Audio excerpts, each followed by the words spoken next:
Hi guys, welcome back to the channel. I'm Peter, and in this video I'd like to show you my new MOMO GT wheel.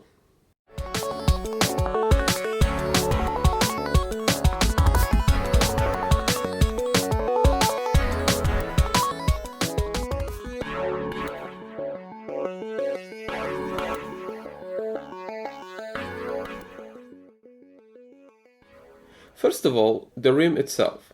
This is a MOMO mod.27C open wheel, which is 270 millimeters from left to right and weighs only 390 grams.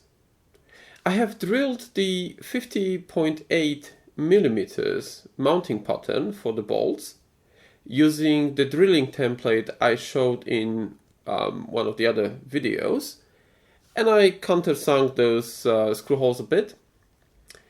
And like I said before, when I was talking about the MOMO Mod 26, I absolutely love the MOMO wheels. I mean, in my opinion, these are just the best. I know they are crazy expensive, but the shape, the way the grip feels, and the way it's profiled here for your hands, the build quality, the materials, the overall feel, it's just second to none. And the added advantage of this particular model is that I can fit a 3.5-inch screen on top of it. Now let's have a look at all of the features included in my mod. First of all is the 3.5 Nextion display. Then there's 12 RGB LEDs on top of the screen, plus there's a set of 3 LEDs on each side of the screen itself. Next we have 10 buttons, so 5 on one side and 5 on the other, and these are actually the cheap like NKK type switches that I bought from AliExpress. I know they are pretty cheap and they're not the greatest quality, but I just like the way they click. So, I don't know, just like the feel of it. Then we have the 2 rotary encoders on both sides of this top body here. So here's one, and then the other one on this side. So they both rotate and are a push button. On the back there's the universal hub V2 with the magnetic paddle shifters, the quick release for Thrustmaster, and the GX16 connector for the USB cable. The layout of the buttons makes it very comfortable to reach with thumbs. I mean, at least in my case, especially the rotaries. So it's very easy right now to tweak the traction control and the brake bias while racing without need of taking hands off the wheel. Now, the reason it looks a bit unique, so to say, is because I had some wood PLA filament that I didn't use like for ages, and I decided that maybe it could be fun to make a few pieces of the mod with it. So I made the front cover as well as a couple of covers on the back. Whether that was a good decision or not, I don't know. Kind of got used to it right now. But I actually might print the panels in black and then just add some carbon vinyl on top of them or something. I don't know. I'll see. In terms of the assembly, the only tricky bit are the LEDs. I decided to use an LED strip, and because it is flexible, I had to find a way to hold it in place securely. And so I made the whole thing assemble in several layers. First is the mount for the screen, which also supports the top LEDs. Next is the screen itself. In this case, it's the Nextion 3.5-inch. Then there are these two support pieces for the left and right LEDs with some grooves for wiring. Following layer are the LED strips themselves.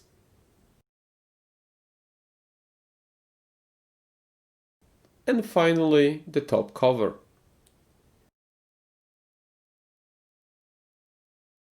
I know it's a bit overcomplicated, but it works, so that's kind of fine for me.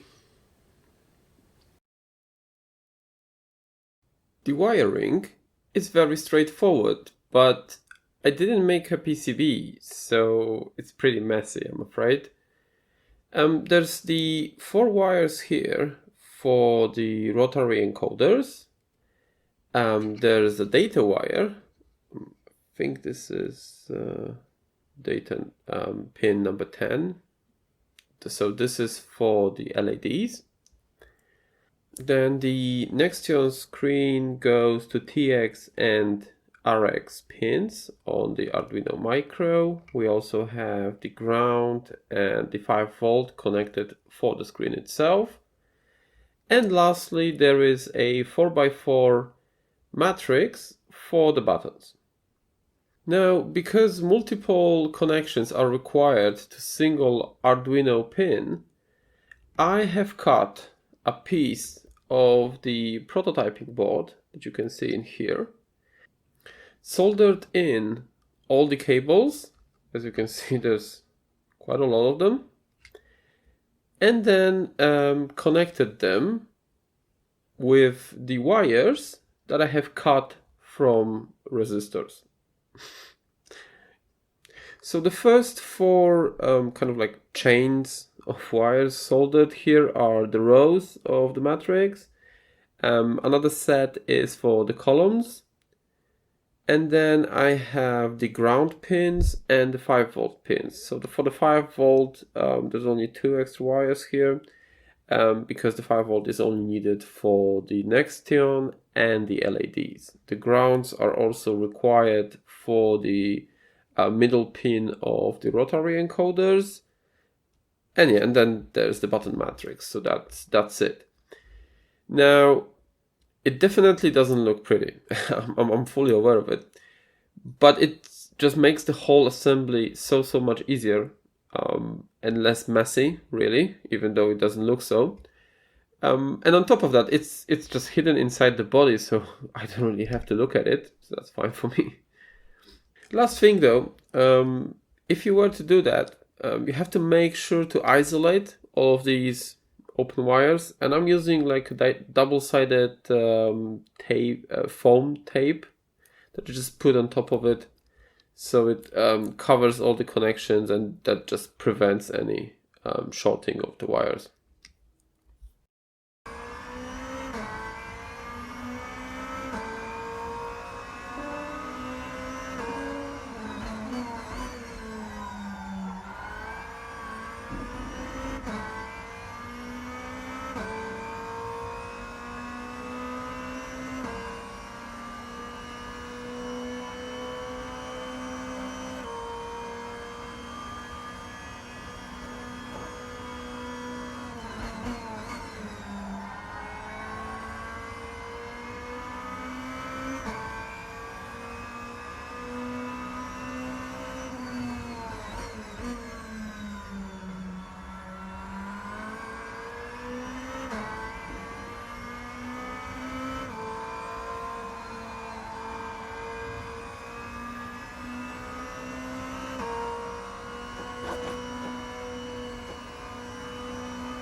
So, what do you guys think about it? I personally like it very much and it's currently my go-to wheel. I would be very much interested in your opinions, so please share them in the comments below. If you enjoyed this video and would like to see other projects I'm currently working on, please make sure to subscribe so you don't miss them. Thanks for watching and have a great rest of the day. Bye!